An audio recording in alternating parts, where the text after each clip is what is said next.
This is the time of year where we find out who the diehard MMA fans are in North and South America, because the prelims are going to start at 3 a.m. Eastern time and the main card kicks off at 6 a.m. Eastern time Saturday morning. In the main event, we got Johnny Walker taking on Mingyang Zhang. Johnny's going over into enemy territory, and obviously the UFC loves this guy, Mingyang Zhang.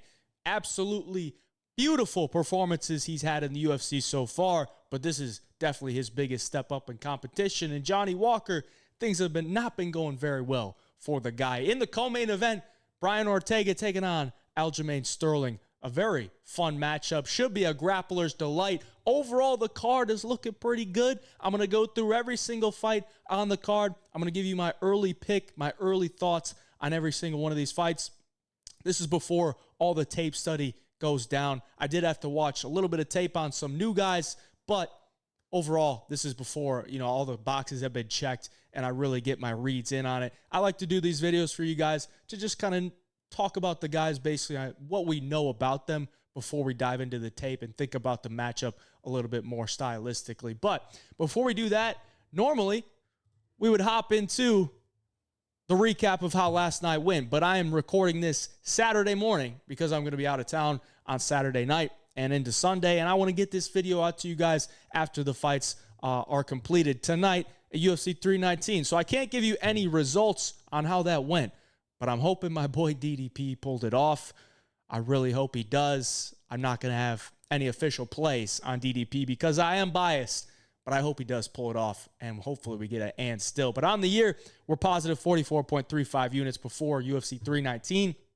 As always, if you want all my bets on Dana White Contender Series, on UFC, on PFL, you know where to get them. In the Home of Fight Picks winnable, use code HeyJive to get yourself a 5-day free trial. There's a link down in the description below. A lot going on because we got Contender Series and UFC pretty much every week for the next 9 more weeks. So it's going to be a lot of fun.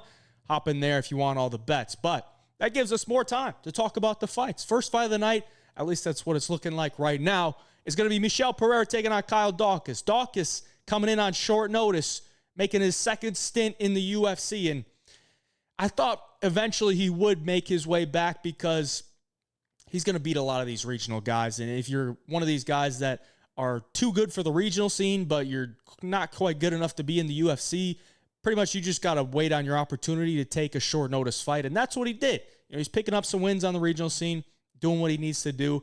But in the UFC, his last stint was not very good. You got to look at the losses, though, a little bit. He's losing to Brennan Allen, Roman Dolidze. The last one against Eric Anders was not a good look. And overall, you could just tell that this guy's chin was not doing too well. And I guess on the regional scene, it's not getting exposed. And his striking has never been his strong suit. It's more of the grappling and getting the fight to the ground. But on the feet against Eric Anders in his last UFC fight, it was not looking good whatsoever. He got cut. He's back. Michel Pereira coming off maybe a career worst performance. I don't know. But the way he fought against Abus Magomedov, there was a lot of questions as to what he was doing, what the game plan was, what was his motivation, because it didn't really look like he was trying a lot to win the fight, kind of just going through the motions. And that's a real cause for concern because now he's coming in as a minus 270 favorite. And yes, this is a step down in competition, but if he's not on his P's and Q's going into China, traveling across the world, I mean, I don't know, man. Like, can I really trust the guy at minus 270? Probably not. Michel Pereira is an athletic, capoeiras type of style fighter, and I don't know that he's that great at winning UFC fights if he's not getting a finish. Now, when he was at welterweight, he was actually picking up a good amount of decision victories and being active and doing that. But since he's moved up to middleweight, he went on that finishing streak, and then it came to a halt against Fluffy Hernandez, and then his last fight against Abus just didn't really do much at all. But those are two really good fighters, man. I really think Abus Magomedov, when he is able to last 15 minutes, his skill set is really, really good. And I did think his skill set was probably better than Michel's, but his durability is questioned. And there's a lot of question marks with Abus, but he put on a good performance there against Michel. Coming into this one, I really think Michel's probably the better fighter. I think he's the way better fighter. If he can just stay to the outside and do what he does at 185, I think he's going to be able to dance around Kyle Daukas on the feet. He's got to stop the takedowns, though. I don't think Kyle Daukas is some amazing wrestler. I'll have to watch the tape a little bit more to try to see how he's improving that wrestling game, trying to get the fight to the ground. Or maybe he's improved in striking on the regional scene. I haven't really looked at it. But overall, I think Michel Pereira is just a better fighter. He should be able to get this one done. So I'm going to take Michel Pereira for the early pick. Yizha coming in here against Weston Wilson. I got to give my shout-outs to Weston Wilson. The guy is pretty funny. I've DM'd with him a little bit on Instagram because the last time he fought against Jekasaragi, he was a huge underdog to Jekasaragi, and we cashed in on him to win by submission and win by round 1 submission at some crazy odds. Now, Weston's a guy that I don't know that he's exactly UFC level, but he does have abilities to win fights. I mean, he's got to win in the UFC against Jekasaragi, but they don't really think he's going to do it again here against Yizha. I mean, he's plus 800. And Yizha, I don't think is some amazing fighter, but he is a really, really good wrestler. I don't think he's the best striker. He's coming off the loss to Gabriel Santos where he got beat up pretty bad, but he made it to the final bell. He's tough, and he couldn't really get the wrestling going there because Gabriel Santos is a good wrestler and good grappler as well, and he was kind of stuck on the feet, and he was just outstruck. So, I mean, coming into this one, Weston Wilson is not a good striker, but he is long and he is lengthy. He's got decent kicks. I just don't think he's going to be able to handle the wrestling from Yizha, and I don't think Yizha is anywhere near the low-level grappling that Jekasaragi is. So I think Yizha is probably going to get this one done. He's minus 1,400, man. I think he could probably ride out a decision. Maybe he could get a knockout. Maybe he wants to come in here and flash his striking against a guy that he thinks he could put away. And I think he might actually be able to do it. So I'm going to take Yizha here for the early pick. Weston Wilson, sorry, brother. I can't take you in this one. I don't think you're going to pull off in another submission victory. I'm sorry, brother. Yizha's the early pick. Mahashate taking on Gage Young. The UFC has really, really tried to get this Mahashate guy going because he's a Chinese fighter and they want to tap into that Chinese market. And they have Zhang Weili, but they really want to get one of these male fighters. And, of course, in the main event, they got Mingyang Zhang, so that's good. But they also want to get some of these other guys some wins in the UFC. And they tried to match him up against a guy that's 0-1 in the UFC, in Gage Young. He fought in the Contender Series and lost, so he's 0-2 under the UFC Zuffa banner. So, I mean, he hasn't gotten any victories, but I do think he's super live to win this fight, and so do the odds makers. I mean, he's a slight favorite here, a minus 130. He's a pretty powerful boxer. I think he's got fast hands. He's got natural power, very tough as well. And I think he could give Mahashate some problems in the boxing because Mahashate is not a very good boxer, and he's very hittable on the feet. We saw in his last fight against Nicholas Mota. Nicholas Mota is a solid boxer, man. Really fast hands and really powerful hooks. And he was able to drop Mahashate, I think, 2 or 3 times in that fight. And he won a decision that way. Mahashate is tough. But when he's going up against these guys that have good striking with their hands specifically, he does tend to struggle. He's a guy that likes to kick from the outside. He's got a good body kick. Decent jab. His overall wrestling game, I don't think is that great either. So, I mean, this is, I think, a close fight. I do struggle to take the American fighter going over to China to beat the Chinese guy in enemy territory.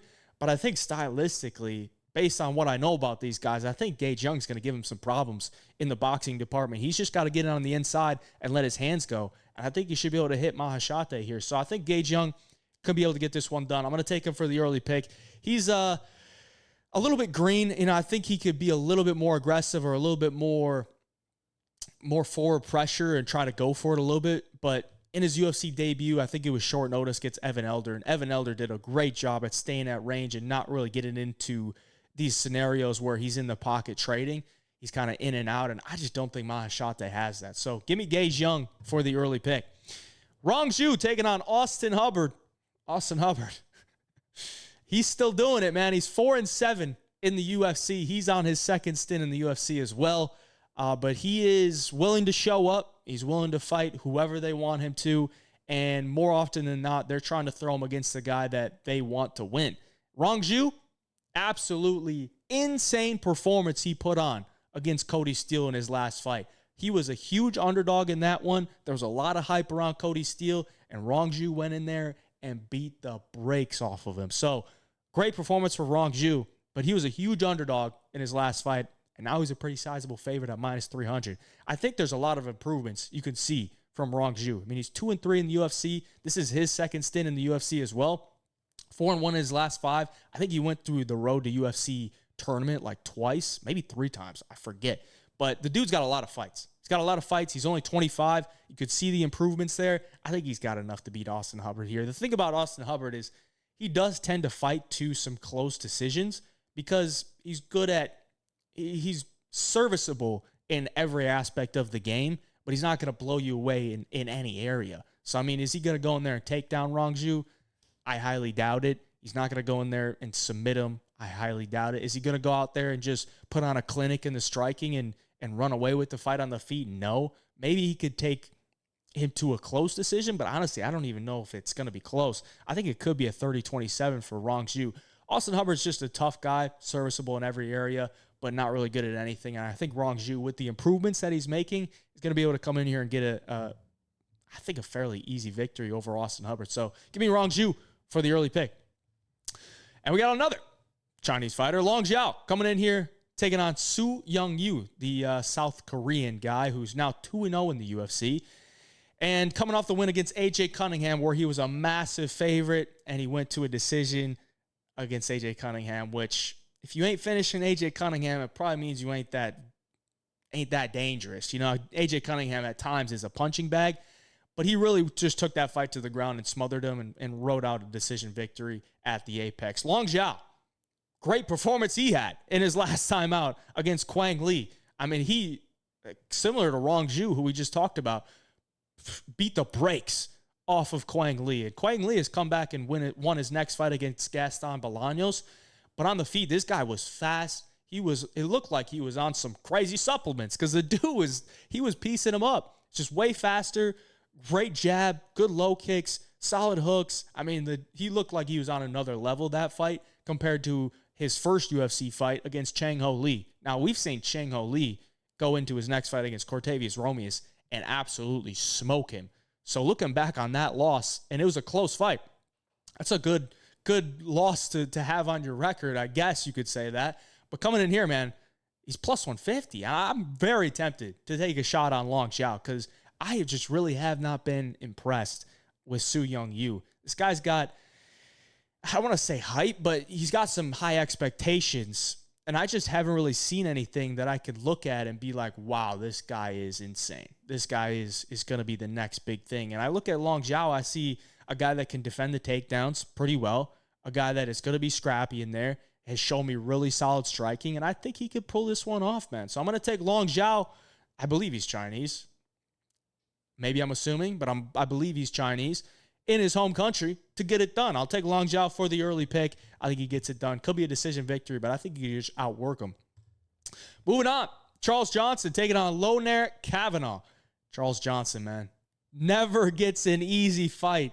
I don't know what they got on this guy, but they just throw him to some of the best prospects out there. But he is the only man to take out Joshua Minivan, the only guy that could take him out. I mean, that's a great win to have in your pocket. And Charles Johnson coming off the loss to Ramazan Temirov, where it was a typical Charles Johnson fight. You know, he's losing early on and then starts to take over as the fight goes on. And round 2 was close, but I do think Temirov probably won round 2, and then round 3 Charles Johnson took. So it basically just came down to round 2.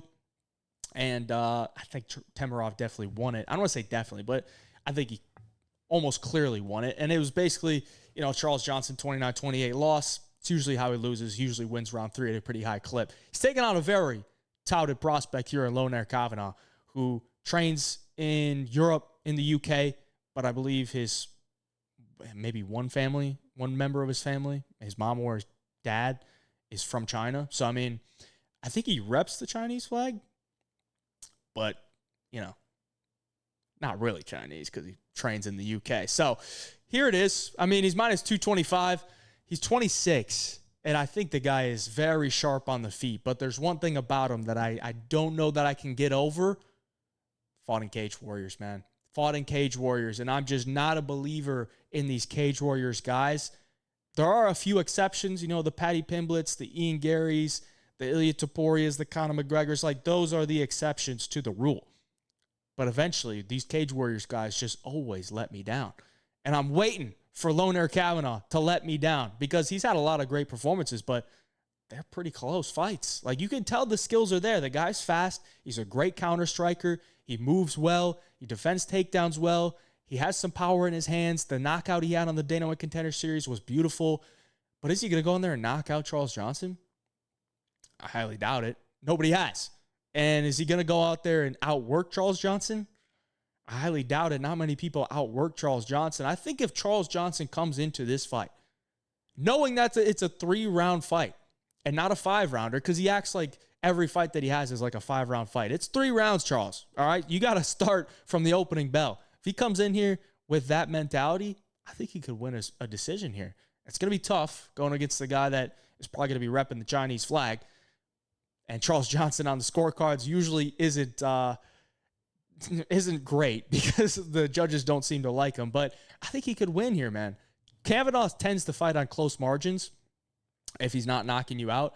And Charles Johnson, if he can just outwork him, I think he can win. So give me Charles Johnson here at the plus 190 underdog for the early pick. I got to watch it a little bit more, but Charles Johnson as the dog is never a bad side to be on. Moving on, we got Nurgozhay taking on Satybaldiev. A couple of great names right there. I mean, Nurgozhay, we don't have odds for this one yet. I believe we have odds for every single fight except for this one. Nurgozhay, probably the most frustrating guy to watch fight, because he's always touching his eye.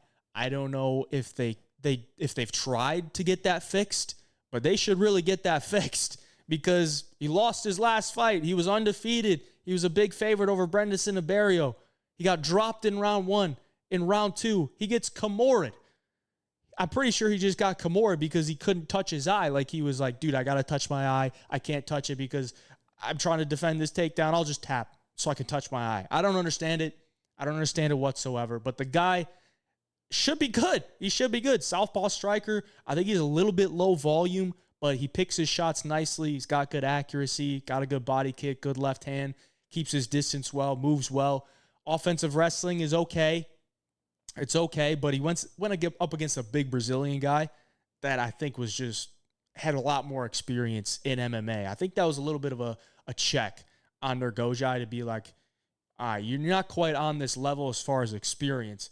Satybaldiev, on the other hand, lost his UFC debut against Martin Buday in a fight that I didn't think he looked that bad, and he took on very short notice, and he was up at heavyweight, taking on a guy that's 265 pounds and just went 7-1 in the UFC. So I can't really knock him too much for that either. I think this is going to be a close fight. I don't expect the line to be crazy on either side, especially with both guys coming off their first loss.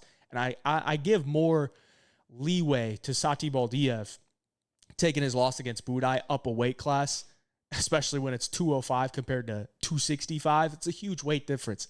So I'm going to give a little bit more leeway to Satybaldiev, and I'm going to take him here for the early pick, because on the feet, I think he's a good enough striker to beat Nurgozhay. Maybe he can get some offensive wrestling going here. I don't think Nurgozhay likes to be the nail. He might be an okay hammer, but as we saw in his last fight, I don't think he's a good nail. And Satybaldiev, battled it out the best he could against Buday, and Buday just went 7-1 in the UFC, got cut. So, I mean, I'll take Satybaldiev. Bigger guy here, longer reach. I think he's a solid enough striker. I think he can get it done. Give me Satybaldiev for the early pick. Nueraji taking on Kiefer Crosbie. Now, this is one of the guys that I had to watch some film on because I wasn't familiar with him. But this guy, Nuerajai, Chinese guy, I believe he's from Sichuan, China, and he's 24 years of age, and it looks like they're setting him up for a victory here, man. I don't know who he knows in China, or maybe he's just done whatever he needs to do to get the respect from the UFC. But it's pretty clear to me that they want to get this guy a win, and they want to build this guy up. He's 24 years of age, 11-1 professional record, and if you watch any of his fights, they are exciting. This guy comes in there throwing heat. He is throwing everything at you. He's trying to finish you at all times. He can be hurt. He can be clipped, but that's because the way that he fights is all action, at all moments. Is Kiefer Crosbie the guy to take advantage of that? Probably not. I think this guy Nueraji is going to get caught at some point in the UFC, but I think they matched him up lightly in his UFC debut for a reason. They know this guy can't go in there and compete with, the top 75 guys in the welterweight division. They got to give him somebody that probably shouldn't even be in the UFC. So they give him Kiefer Crosbie. It makes sense to me. I think Nueraji gets a finish here. He's a southpaw striker, throws a really hard left hand, and he will offensively wrestle as well. He's not exactly clean with it. He's kind of just tackling guys out there, but on the Asian regional scene, or at least the Chinese regional scene, there's not a lot of great wrestling. So, he could pretty much just tackle these guys, get on top. He's big for the division, and he can just go to work with ground and pound. And if he wants to do that against Kiefer Crosbie, Kiefer Crosbie has flaked out both times he's been in the UFC when the fight hit the mat. Completely flaked out and got submitted. Maybe that's a sneaky play here. I don't know that Nueraji has much of a submission game, but I think he's got enough to get a finish here against Kiefer Crosbie, who's 35, who should really not even be in the UFC. So give me Tayalake Nueraji for the early pick, the Chinese 24-year-old making his UFC debut. And before we get into the main card, I want to remind you, if you want all the bets, jump on the Home 5 Picks Premium membership, link down in the description below. Use code HeyJob to get a 5-day free trial. If you join now, you're going to get the Dana White Contender Series plays and the UFC plays next week. If you need a sports book, hop on Wager Attack. It's available in all 50 states. Link down in the description below. 200% free play bonus. You deposit $100, you're going to get $200 in free play, and you get a 10% cash bonus on crypto deposits. To the main card, we got Sumudaerji taking on Kevin Borjas. Sumudaerji coming off the first win in a very long time. And I thought that was a beautiful matchup for him against Mitch Raposo, and he did what he needed to do. Stuffed most of the takedowns, did most of the damage, and pretty much just used his size and his length to stay at range and pick him apart. It's a much different matchup because Kevin Borjas is more of a striker, not really much of a wrestler. And he's got a nasty, nasty right hand. The way that he was putting it on Ronaldo Rodriguez in Mexico, he's got some experience going into enemy territory and coming out victorious. And he's the underdog here, and I think it could be sneaky. Now, Sumudaerji, I think, is probably the more fluid, faster, longer striker. But I do think Kevin Borjas could hit him with some good counter shots, and I think that's probably the way that he's going to fight. I do expect it to be mostly a striking affair. If anyone shoots a takedown, honestly, I could see either guy shooting a takedown, but I don't really see either one coming into this fight with the game plan if I want to get this fight to the ground. So I think both guys are going to look to strike. Sumudaerji's mostly a southpaw guy, so we got a southpaw versus orthodox, and I think the body kick's going to be big for Sumudaerji here to, beat up the body of Borjas, throw some head kicks, hurt the legs, hurt that right hand, and I think he could maybe pull out a decision victory here, but if Borjas is able to land those big counter shots, he's got some big power, he's got a lot of heart, he's got a good chin, I think he could probably get it done. I think this is more of a 50-50 fight based on what I know about these guys. This is definitely one I'm going to have to watch more film on and kind of break it down that way. But I'll take Kevin Borjas here in a fight that I think is 50-50. I'll take him for the early pick. Sumudaerji he's good, but beating Mitch Raposo, I don't think it really does too much for me at this point. And for whatever reason, it was a split decision. So that does tend to throw in there that he fights on thin margins if he's going to a split decision in a fight that I thought he won. So I'll take Kevin Borjas for the early pick. Big boys going at it. Sergey Pavlovich taking on Waldo Cortes Acosta. Waldo coming in here. Awesome. I don't want to say a questionable victory because I actually thought he pretty clearly won, and I was actually watching that at the sports book where I couldn't even hear the commentary. I was just watching it with no audio. And I don't know if maybe the commentary was swaying it towards Spivak, and that's why people think he robbed him, or if people just had bets on Spivak, and that's the reason. But I thought Waldo won the fight because he did more damage. I think he landed the better shots, but that's just completely in the past. Let's talk about this matchup. Waldo coming in here against Pavlovich, big step up in competition and a completely different matchup than Sergey Spivak. Spivak's more of a grappler. Pavlovich can wrestle, but doesn't really do it. He did it in his last fight Not really sure why he did it, but he did it. And it's pretty much going to come down to who's got the better chin, and both guys have some insane chins, honestly. I know Pavlovich been knocked out, but that was against Tom Aspinall. He got ground and pounded by Alistair Overeem in his UFC debut years ago. But for the most part, I mean, I've seen Pavlovich take some fucking shots on the feet and just eat them and keep walking forward. And once he gets into that motion of just swinging these big wild hooks, it's dangerous because he'll eat your shot and he'll land his. But the problem is, since he lost to Tom Aspinall, he hasn't really done that. Since he got knocked out by Aspinall, he hasn't really done that. Because in his next fight against Volkov, came in there as a sizable favorite just like this and couldn't do anything. And Volkov just stuck and moved and did what he needed to do and won a decision that way. And then in his last fight against Jairzinho, he didn't want to swing it, stand and bang either. He went to the wrestling and won the fight that way. So there are some questions as to, where Pavlovich is in his headspace about how he wants to fight, because when he was on his winning streak, he was just going in there, didn't no fucks given, just throwing his big bombs, and it was landing, and nobody could do anything about it because he's got an 84-inch reach. He's going to throw his shots, and if you throw your shots, you're just not going to be in the range to hit him. And if you do hit him, he's just going to eat it and walk forward. So there are some questions there. And Waldo has an absolute brick head. A brick head at heavyweight. The way this dude just eats shots is insane to me. But also, you got to look at some of the competition, man. Sergey Spivak's not the biggest power puncher, but he ate some shots against Spivak and didn't really faze him. He also has some great takedown defense. He has some really good takedown defense. I don't think Spivak got a single takedown on him. Maybe one, but I don't even know if there was much of success with the takedown. I don't think he got a takedown on him. He's got great takedown defense and a great chin, and his striking overall is a little bit loopy. It's a little bit, I don't want to say it's bad because it's good. He's got a solid jab. He can be prone to getting leg kicked, but Sergey Pavlovich does not throw leg kicks, so I ain't got to worry about that. I think this could be a close fight, man. The way that Pavlovich has been fighting, I would not trust him at minus 255 against the guy that has good takedown defense and has a blockhead. The thing with Waldo is, how is he going to outpoint Sergey Pavlovich? Is he fast enough to do it? Maybe, but I doubt it. Is his jab good enough to bust up Pavlovich's nose? Maybe, but I doubt it. The way that he throws his overhand right at times is pretty ugly. It's very looping. It's almost it's literally like a baseball throw because he was a baseball player. Like that. Weird. I don't understand it. But based where the odds are right now, I'm going to take Waldo for the early pick because he's got the takedown defense. He's got a good chin. And he does have good cardio as well. Pavlovich, I don't think has some amazing cardio, but if he can control the pace, he can make it 15 minutes. I would just trust Waldo a little bit more at this point, considering where the price is at on Pavlovich at minus 255. Don't trust it.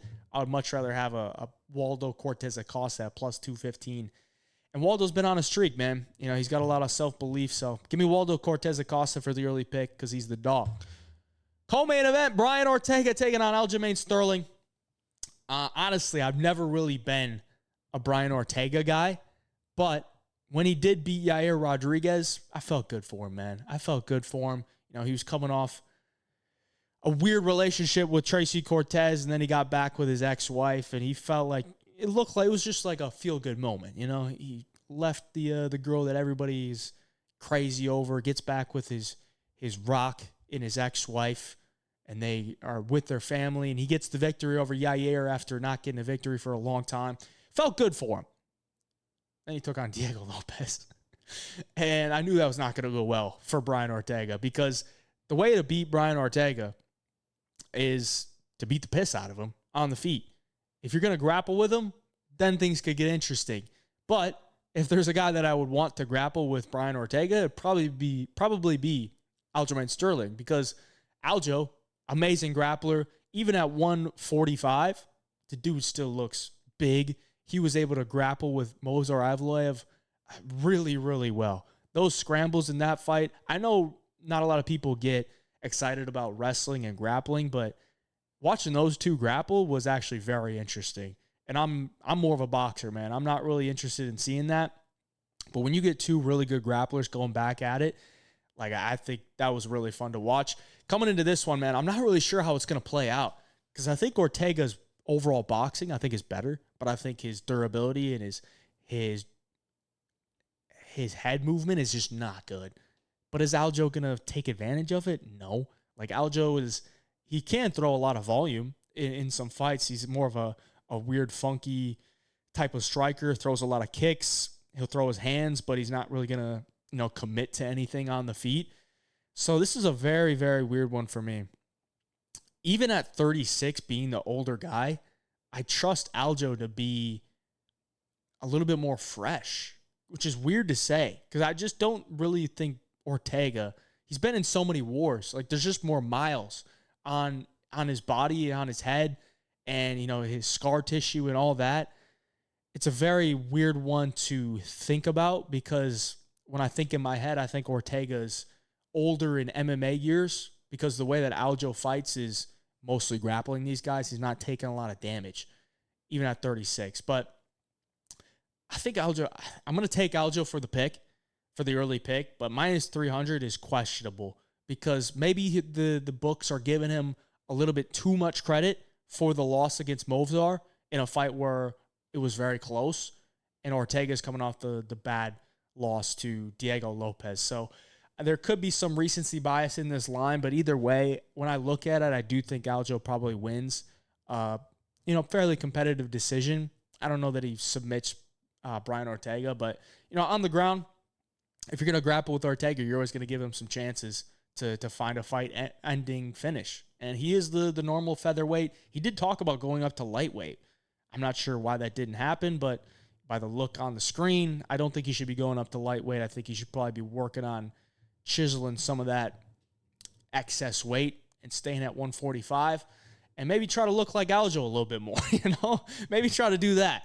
T-City's physique has never really impressed me. So give me Aljo here via physique for the early pick. To the main event, if you haven't already, please hit the like button for me. Subscribe to the channel. I'm getting this out to you guys very early before the UFC 319 card today. And I'm honestly so excited for 319, but I had to get this video done for you guys. So please hit the like button for me. I would appreciate that very much. Johnny Walker coming in as a big underdog to Mingyang Zhang. Mingyang Zhang. I didn't really know that this guy was going to be very good in the UFC, and in his UFC debut against Brandon Hilario, it was impressive. It was very impressive.